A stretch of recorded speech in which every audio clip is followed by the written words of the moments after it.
One of the oldest arguments that's been used by Christianity was based upon what they call the triumph of the church. This was used by Pablo Cristiani in his famous debate with Moses Nachmanides. And the argument basically says that since Christianity has spread and it's grown, it's basically taken over the world, that must prove that Christianity is true, especially compared to the Jewish people who've always been living in a state of degradation and don't seem to be thriving and prospering. Now, we see that the outline of this argument is found in its earliest form in the book of Acts. The Christian Bible tells a story in the 5th chapter of the book of Acts where Peter and the other apostles are proclaiming their belief that Jesus is the Messiah, and a group of Jews are all riled up about this, and they bring the apostles and Peter before the Sanhedrin, the Jewish court, and the head of the court at that time is Gamliel, and they basically want to kill the apostles. And Gamliel says, wait, not so fast. He says, be very careful what you plan to do to these men. Not so fast. He says, let's just put them aside for a moment. And he says, think about it. He says, we've had other movements in Jewish history where people thought they were the Messiah. He says there was Theudas. And Theudas was someone who rose up and attracted a following, and many people followed him, but then he was killed ultimately, and his movement fell apart. And then Gamliel says, we had another movement not so long ago. In the days of Judas the Galilean, he claimed to be someone big, obviously not claiming to be Elvis. He was claiming to be the Messiah. He attracted a following, and his movement also fell apart after he died. So Gamliel says, let's take the same approach in this case as well. Let's take a wait-and-see attitude. Gamliel says, these people are doing nothing wrong. Let's just wait and see what happens. He says, if this movement is of man, meaning if it's not really true, it's a human fantasy, it's a human invention, it'll fall apart by itself like the other movements that were based around a false Messiah.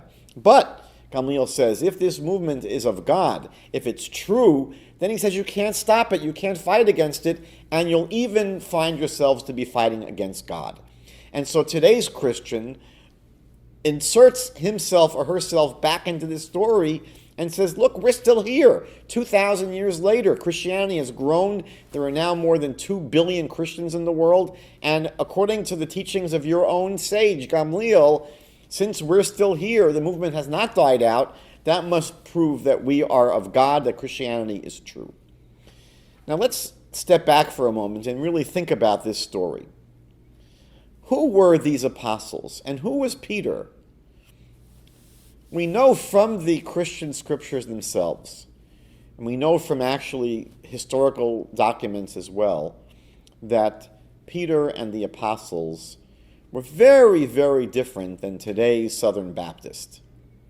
It's impossible to imagine that if Peter were someone who did not observe the Sabbath or observed it on a Sunday, and he ate pork, and he worshipped Jesus as God, that Gamliel would have said, I see no problem with these people, leave them alone, let's just wait and see what happens.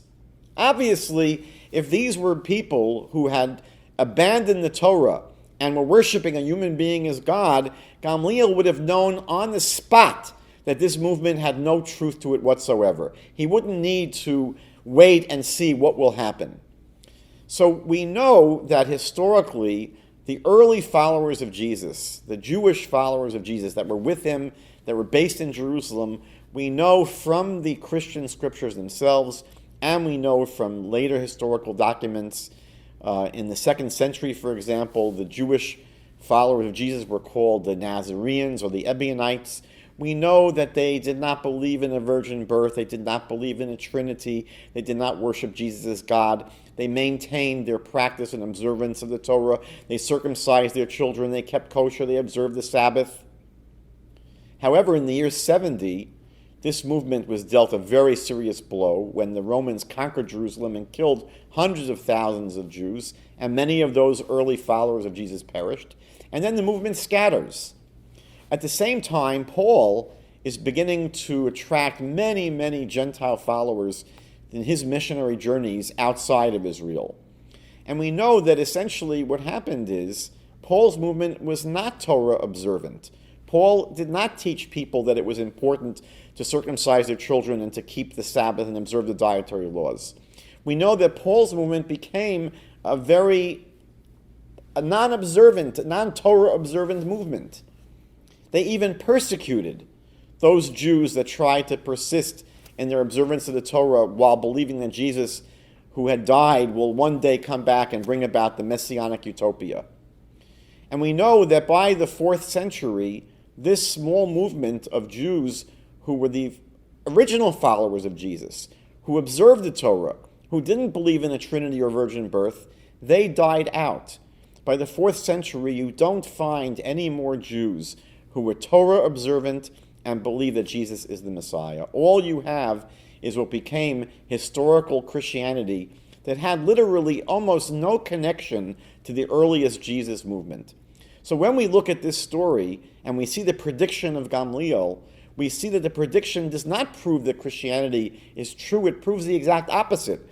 Because he says if this movement is true, it will last and it will not disappear. But if it's not true, it will basically fade away and disappear. That's exactly what happened. The movement of Jews who maintained their loyalty to observe the Torah and not deviate one iota and simply believe that Jesus was the Messiah, and even though he died, he will come back someday and bring about the utopian millennial age, that movement died out within the first 300 years of Christianity. It didn't last forever. And therefore, the story in Acts chapter 5 would prove the exact opposite of what Christians usually try to extract from that story.